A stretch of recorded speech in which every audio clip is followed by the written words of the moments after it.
Hey everybody out there, it's Terry Wellbanks from Event Banks MMA and Warrior Fight Store Whitby. Today I just want to do a quick video and review of definitely a hot topic that's going on in MMA right now, Nick Diaz.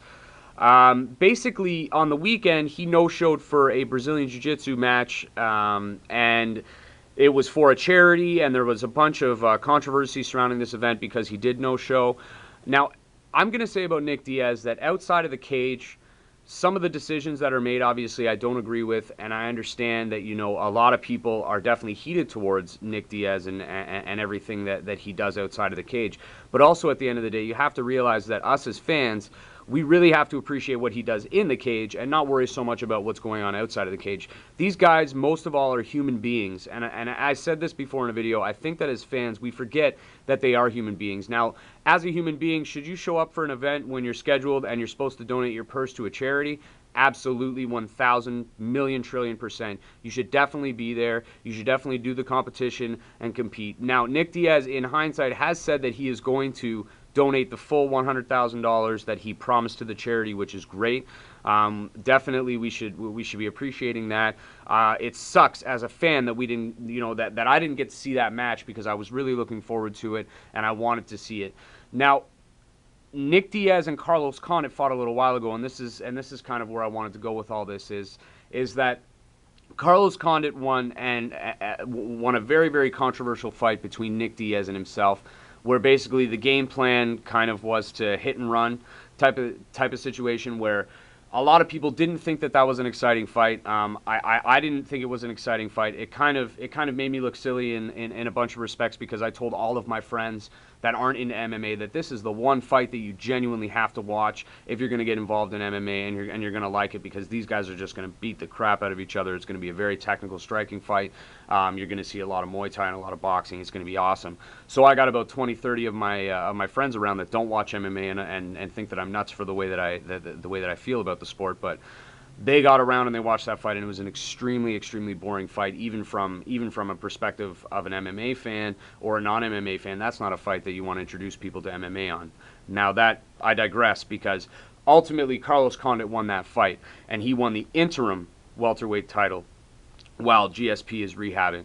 Now, the problem that I have with interim titles is there's goods and there's pros and there's cons to everything. Now, the pros to obviously the interim titles is when the heavyweights had to have an interim title due to Brock Lesnar, Nogueira fought, Frank Mir fought, Shane Carwin fought. All of these guys won the interim title, and that's awesome because they were fighting champions. Now, if you're going to be a fighting champion and you're going to hold an interim belt, then I understand. Now, Carlos Condit won that belt, and he's opted now to wait until George St. Pierre is rehabbed so he can get that fight with George St. Pierre. And basically, in my eyes, and I would think many fans' eyes, is that he's waiting for a payday. Whereas I would love to see Carlos Condit fight Jake Ellenberger.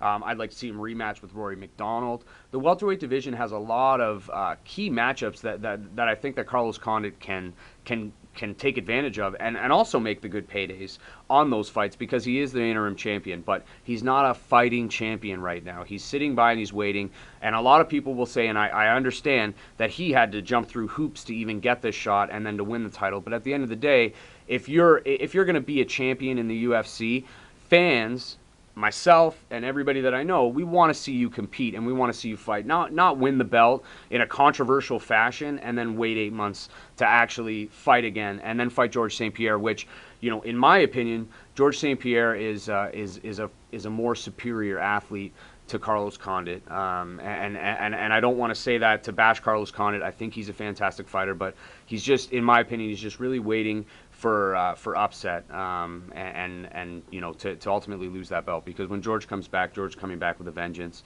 and he wants to fight. Now, back to Nick Diaz. I think that had this fight gone the other way and Nick Diaz won that fight, I think that he probably defends that title 2, maybe 3 times before George comes back. He fights Jake Ellenberger. He fights anybody that's put in front of him. When he was the Strikeforce champion, he fought everybody. He fought Paul Daly, KJ News. It felt like he was fighting once once a week, really. If you think about it, whenever there was a Strikeforce card, he was on it and he was defending his title.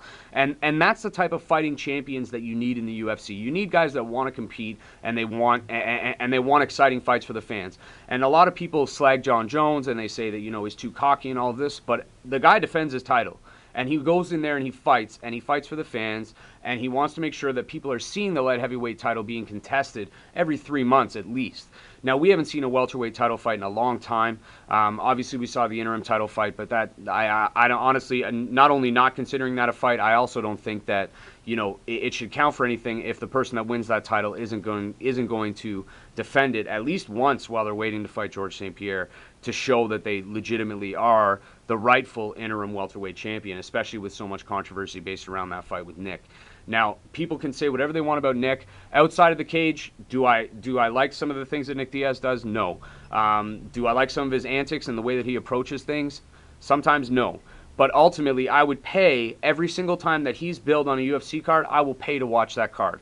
And I will make sure that I see him fight because he is so exciting and he is such a great technical fighter. His jiu-jitsu's great, his boxing's great, his stand-up's great. He comes to fight, he wants to get in your face, and he wants it to be a dogfight, which is what all new MMA fans need to see when they're going to get involved in the sport. And ultimately, there are some fighting champions and there are some non-fighting champions, but interim titles, for the sake of having interim titles, like for instance, Dominic Cruz is down now with an injury, and Uriah Faber wants to fight for an interim title. Now, will he defend it before Dom's back? Probably. But this is another situation where you're giving an interim title just to give an interim title. Dominic Cruz is the champion, and just because he's injured doesn't mean that he should have to fight basically to legitimize himself and his belt. I think Uriah Faber's great, but I think having an interim title, like in the welterweight division right now, where there was no point of even giving an interim title if the winner of that fight was just going to wait for George. So Nick Diaz didn't show up. He's paying the charity. More so than anything else, I just want to see him back in the cage, and I want to see him fighting.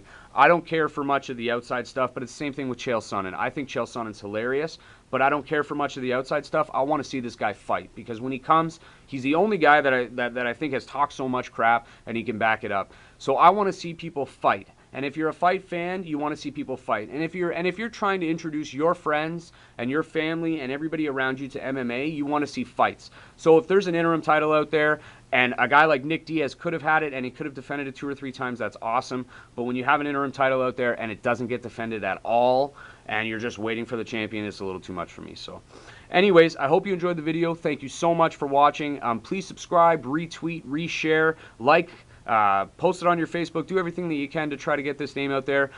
June 22nd, 23rd, and 24th, we are going to have Rory Aries McDonald back. I can't wait to have him back. The first time we had him around, we had tons of people come out and meet him. Ever since this fight with Shea Mills, he's been just jacked up to come in. I can't wait to get him in here. All the events are going to be posted soon, so please come out and check those out. If you're in the Toronto area, St. Catharines area, Burlington area, we're going to have a big party, so it's going to be awesome. And also June 3rd, we're going to have Mark Hominick, Sam Stout, Chris Hordecki in store for a charity event. Warrior Fight Store Whippy's working with Show Your Strength. We're going to, for $10, you're going to be able to meet all these guys. You're going to be able to get a picture with them, talk to them, get autographs, all this stuff. And the best part about it is your $10 is completely going to charity. Nobody's making money on this except for these kids that need it. So definitely come out and check that out. It's at 12 to 2 p.m. Sunday, June 3rd. And then the MMA Expo, I just can't wait for this thing to go down. We have so many people that are involved, so many great companies, so many great athletes, so many great television stations. It's going to be a gong show up here. So definitely check that out too. And I will see you guys soon. Thank you so much for watching again. Much love and peace.